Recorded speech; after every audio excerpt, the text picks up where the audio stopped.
Aji ജോസഫേ, AC ആ ഒരു ചാപ്റ്ററിലെ 6ാമത്തെ standard laboratory മാനേജ്മെൻറ്റുമായിട്ട് ബന്ധപ്പെട്ടതാണെന്ന് നമ്മൾ ഡിസ്കസ് ചെയ്തല്ലോ. അവിടെ കേൾക്കാൻ പറ്റുന്നുണ്ടല്ലോ ഞാൻ പറയുന്നത്, അല്ലേ? അങ്ങ് അറ്റത്തിരിക്കുന്നവർക്ക് ഓക്കെ.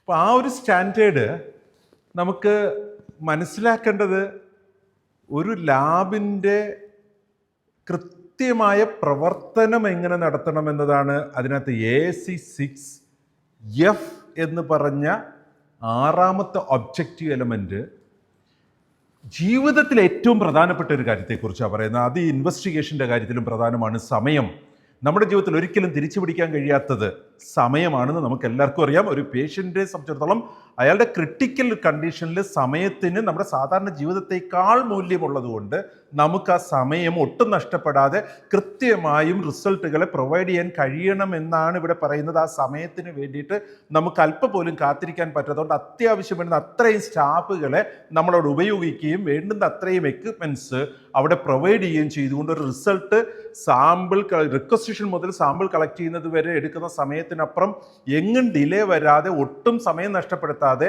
ആ പേഷ്യൻ്റെ കെയറിന് ആവശ്യമായ സമയത്ത് അതിൻ്റെ ക്രിട്ടിക്കൽ വാല്യൂസ് അറിയിക്കേണ്ടവരെ കൃത്യമായി അറിയിക്കുന്നതിനൊരു മാനദണ്ഡം നമുക്ക് ഉണ്ടാക്കി വെക്കണം. ടേൺ അറൗണ്ട് ടൈം ഓരോ ടെസ്റ്റിനും ഡിഫറൻ്റ് ആണ്. ആ ടേൺ അറൗണ്ട് ടൈം കൃത്യമായി നമ്മൾ രേഖപ്പെടുത്തിയിട്ടുണ്ടായിരിക്കണം. നമുക്ക് കൃത്യമായി എവിടെയാണ് ടൈം ലോസ് വരുന്നതെന്ന് കണ്ടുപിടിച്ച് സോൾവ് ചെയ്യാൻ ഇത് ഉപകരിക്കും.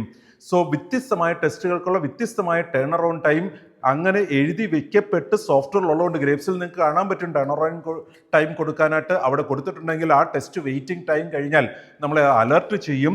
നമുക്ക് കൃത്യമായും അവിടെ ഒരു എമർജൻസി സാഹചര്യത്തെ എങ്ങനെ കൈകാര്യം ചെയ്യണോ അങ്ങനെ ആ റിസൾട്ടുകളെ അറിയിക്കുന്നതിന് ഈ ടൈം ഫ്രെയിം സഹായിക്കും.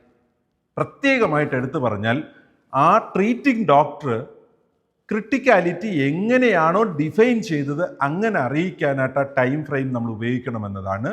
സോ AAC 6F ഒട്ടും സമയം കളയാനില്ല, നമുക്ക് പെട്ടെന്ന് മനസ്സിലാക്കാനാണ് ഞാൻ ഇത്രയും സ്പീഡിൽ നിങ്ങളോട് പറഞ്ഞത്. ഓക്കെ.